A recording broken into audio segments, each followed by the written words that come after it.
Fala, meus alunos lindos, queridos do meu coração, da Prof Maravilha de vocês, desta plataforma maravilhosa, Maravigold, como vocês já sabem. Não perca a cabeça. E na aula de hoje nós vamos aprender sobre as figuras de linguagem.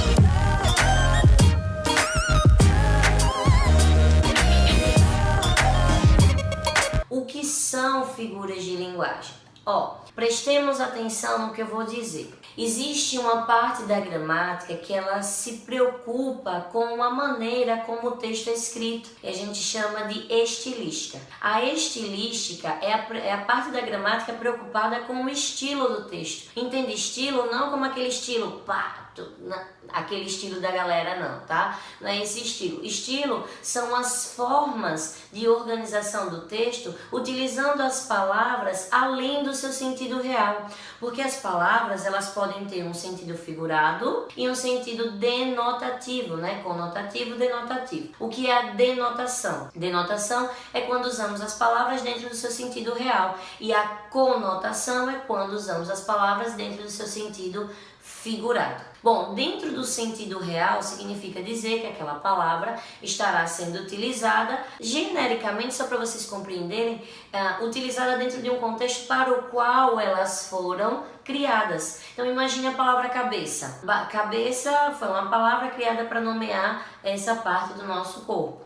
Mas em alguns contextos eu posso dizer assim, nossa, a Júlia realmente é a cabeça da turma. E eu não estou falando da parte do corpo, eu estou por uma espécie de utilização de uma linguagem não em sentido real, que a gente chama de linguagem figurada. Eu estou utilizando cabeça em outro sentido, que não é parte do corpo, mas eu estou falando de cabeça como líder. Então a estilística ela vai organizar essas possibilidades de utilização das palavras fora desse seu sentido real. E as figuras de linguagem entram dentro dessa perspectiva da estilística, tá? E aí as figuras de linguagem, elas são organizadas em figuras de palavras, figuras de sintaxe, figuras de pensamento. O que eu vou fazer aqui com vocês? Eu vou sinalizar as figuras de linguagem que aparecem na sua prova do Enem, que aparece com uma recorrência muito grande, tá? Primeira figura de linguagem extremamente importante que aparece,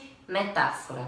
Mas existem 3 tipos de figuras de linguagem que envolvem comparações. São elas a própria comparação, a metáfora e a catacrese. Essas 3 figuras de linguagem, elas envolvem um tipo de comparação. Só que como as comparações são diferentes, então a gente vai nomeá-las de maneira diferente. Então vamos começar pela primeira. O que é a comparação? Olha o nome. Comparação é comparar. Quando você comparar situações, ideias, palavras de maneira explícita, com o uso de conectivos que comparam, você terá uma comparação. Por exemplo, a nossa professora Glícia é bela como uma flor. Não, bela não, para não parecer que eu estou me achando. A nossa professora Glícia é doce como um docinho de coco. Olha que chones, que fofinha. Doce como um docinho de coco. Olha, veja que esse como é um conectivo comparativo determinante para uma comparação explícita. Então, doce como um docinho de coco, eu tenho como a figura de linguagem comparação. Se eu retiro esse conectivo, eu deixo de ter uma comparação e passo a ter uma metáfora. Por que uma metáfora? Porque é a mesma comparação, só que sem o conectivo explícito. Então, se eu disser assim, a nossa querida e amada professora Glícia é doce,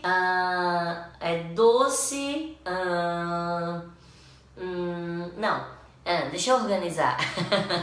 Falei rápido demais. A nossa professora Glícia é um docinho de coco. Pronto. Eu não estou dizendo que eu, a professora Bícia, sou um docinho. Alguém, na verdade eu não, né? Que eu não posso fazer isso. Mas eu não estou dizendo que alguém está dizendo que eu sou um doce de coco. Está dizendo que eu sou como um docinho de coco, tá? Então, se eu sou como um docinho de coco, significa dizer que está implícita e subentendida a comparação.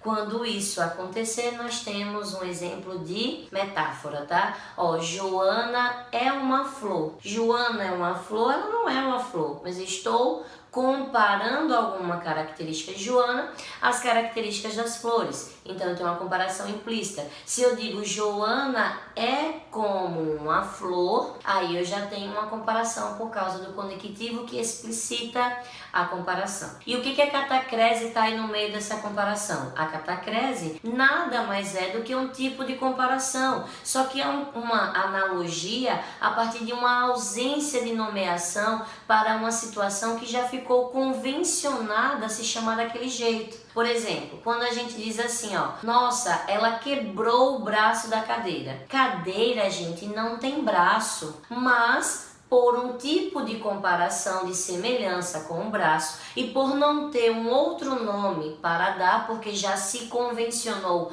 a chamar braço de cadeira, essa nomeação a gente chama de catacrese. Então, a catacrese nada mais é do que uma nomeação para uma situação que por comparação se parece, mas que não há uma outra nomeação para dar e convencionou-se a chamar daquela maneira, como dente de alho, pele de tomate. Que a gente entra no avião, a gente diz que está a bordo, mas estar a bordo é de barco, mas por analogia, por comparação, o mesmo movimento que fazemos para entrar em um barco, a gente faz para entrar em um avião. E não há, ou há um ônibus também, e não há uma outra nomeação para aquela situação. Então, por analogia, por comparação, a gente utiliza a catacrese, tá? Outra figura de linguagem muito importante para o Enem é o pleonasmo, né? Que diz respeito à repetição de termos que pode ser desnecessário ou não. Você pode repetir um termo de maneira desnecessária ou pode ser um reforço. Então, olha, o reforço, se eu disser assim, a mim ninguém me disse nada. Esse me e esse a mim funcionam como objetos indiretos do verbo. E é um pleonasmo, porque é uma repetição de um termo que já foi dito, mas é um reforço, a gente chama de objeto indireto pleonástico. Mas nem todo pleonasmo é adequado. Alguns pleonasmos são viciosos, como os mais comuns que a gente conhece. Entrar para dentro, subir para cima, planejamento futuro, porque são palavras que já trazem uma semântica completa, como há muito tempo atrás, que eu vivo falando. Se você usa o HA, você não precisa usar o atrás. Por quê? Ou o contrário, porque as duas palavras sinalizam passado. Então, ou você diz há muito tempo, ou você diz muito tempo atrás. O uso dos dois incorre em uma repetição desnecessária de mesma ideia, então a gente chama de pleonasmo, tá? Outra figura importante, metonímia. O que é a metonímia? É a parte pelo todo, que a gente conhece assim, é quando a gente faz uma nomeação da parte pelo todo. Então, quando você diz assim, nossa, eu tava com tanta fome que comi o prato todo. Você não comeu o prato, né, doente? Você não comeu o prato. Você simplesmente comeu a comida que estava dentro do prato. Então a gente utiliza no nosso dia a dia nomeações que não é aquilo de fato. Gente, perceba uma coisa, quando a gente lida com figuras de linguagem, a gente precisa esquecer da interpretação, da compreensão do pé da letra. Ó, que pé da letra já é uma figura também, né? Que é uma catacrese. A letra não tem pé. Ao pé da letra significa dizer o quê? Que você não vai fazer uma leitura de maneira denotativa. Você vai observar de maneira conotativa. Então, quando eu digo comeu o prato todo, nós não comemos o prato, comemos a comida que estava dentro do prato, né? É muito comum isso acontecer com marcas, né? Por exemplo, shampoo seda. Você não fala shampoo, esse cara vai, compre por favor um seda, ou sei lá, não estou ganhando por mexão, tá? É só para saber que no dia a dia a gente usa marcas como uma forma de metonímia. Bombril, Danone, Que Boa, são nomes que nós utilizamos, mas de fato não é aquilo, é Cotonete. Quem é que chega no supermercado e fala bem assim, por favor, senhor, eu gostaria de saber se aqui vende hastes flexíveis. Ele vai olhar pra você e vai falar bem assim, não, e o Cotonete ali na prateleira, tá? Por que não? Porque muitas vezes a gente não sabe do que se trata, né? A gente aprende isso, né? Como, por exemplo, tem um videozinho muito engraçado na internet, que ele diz bem assim, o pai pergunta pro menino, faça uma leitura aqui. O menino aprendendo a ler, faz a leitura. Aí ele vai ler, né? T-O-D-D-Y. É um achocolatado e é o Todd, né? Aí ele pede pro menino ler. T-O, menino, a só letra. T-O-D-D-Y.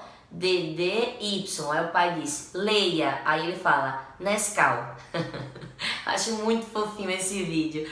Por que Nescau? Porque se convencionou a chamar o achocolatado do mundo inteiro de Nescau. Porque é a marca que sinaliza todos os achocolatados. Isso é a metonímia, tá? Bom, as principais figuras de linguagem que mais aparecem na prova do Enem são essas, mas no material didático tem todas as outras, tem algumas figuras fônicas, como a onomatopeia, que ela diz respeito, que é o som, né? A onomatopeia é quando a gente representa os sons na escrita, isso tem muito em quadrinhos, em tirinhas, isso pode cair na sua prova porque o Enem explora muito, né?